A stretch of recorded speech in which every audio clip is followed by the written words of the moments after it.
Okay, so see how it's loose? So once I put this screw in, and it's gonna engage on the far side, and you see the head of the screw here will serve as a pusher. It will push the bone down. So when I tighten it, you see what happened with the fracture? Oop, I stripped it. Okay. I'm sorry. Because the bones will hold with the grip, so I couldn't push it down. You want to make the screw perpendicular to the fracture, because if you put a screw that's not perpendicular to the fracture line,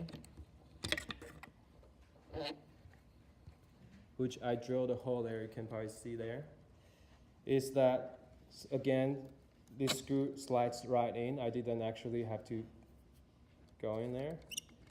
And as I tighten it, yes, it's lagging, right? It looks like it's doing its job. But what happened when I go over that? It will shift the fracture. See how this is shifting right there? So when you're not perpendicular to it, you will make the fracture separate, actually, as you tighten it. So that's the idea.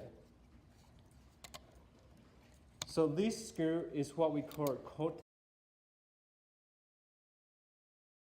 Me to cut threads.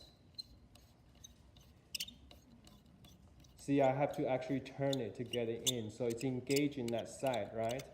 So I'm gonna try to make it meet there. Oh, no. Where's the hole? There.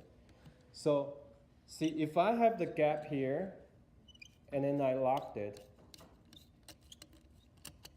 it will stay in the same distance, right? So clinically what we do is if we say, oh, I can't really put a lag screw in there because it's really hard for me to drill well, and I'll tell you why we have to drill well.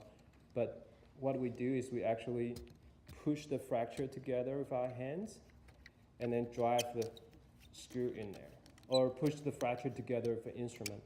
And now the fracture is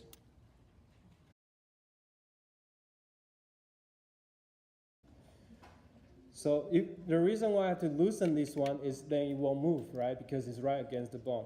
So I'm gonna screw this one, and I say, oh, I think I'm gonna start to slide that screw this way, and I'm gonna loosen this a little bit. I'm gonna tighten this one, and that brings the fracture closer. That makes sense?